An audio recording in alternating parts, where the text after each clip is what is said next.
This is an interesting story that dates back, and it was true, but you'd have to go back and clarify the facts and the details. I heard it about 30 years ago, so I'm just going to give you the basics. The truth and facts, if there was any details wrong, isn't going to matter, because it's a story of how someone didn't know any better, and because of that, they achieved something. And it's just like we knew the world was flat, so there were limitations. Well, then we found out, well, maybe it's not flat. This was a guy that was a sheep herder, and he was going to lose his property because of something that was financially related. And one of his neighbors, from what I understand, was about 20 miles away, that's what they called neighbors, told him about a race. It was a foot race, and he said, you know, it's too bad you couldn't enter this thing and win it, because that would be enough money to pay for what you need. Well, the desire and the need outweighed the challenge, so he shows up and he's going to run this race. And he almost got kicked out because they thought he was laughing at the race and criticizing what they were doing, because he showed up in clothes you wouldn't run a race in, and he showed up in shoes that you wouldn't wear. But this was the clothes and shoes he was used to wearing when he tended to the sheep. This is what his body was used to.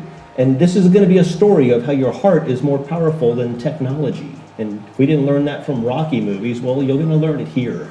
The race went on, and the people that had run this before, that knew everything about it, they knew, just like we knew the earth was flat, they knew that you had to run a certain amount of miles per day, certain speed in order to maintain a pace. You had to have this many calories, this much water. They knew this, and it was cut down to a science of what it would take to place in the top 20 of the 100 people or whatever it was.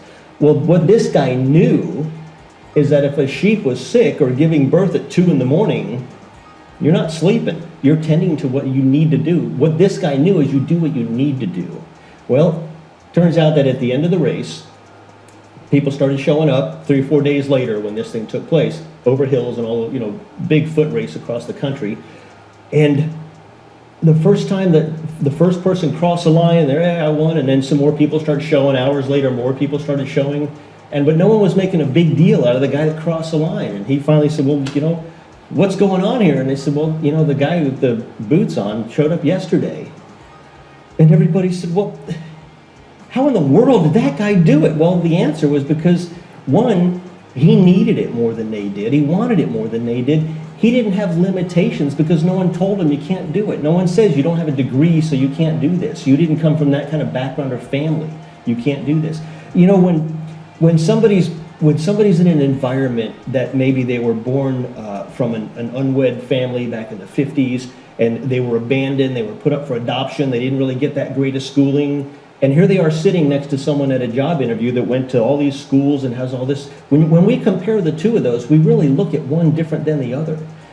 The schooled person, there's a lot of them in jail. The other person I just described to you was Steve Jobs, was his life. That was how he was brought up. He was an abandoned kid by his unwed parents. He was put up for adoption. And who's going to argue with what he did with his life? And I know that there's exceptions and you got to play the odds, but in reality, we're taught that there's limitations. And until we realize, you know what, there's a way to break that limitation, who's going to go do it? All you got to learn is how to think how to do it. What did they do that you and I couldn't do? That's the question.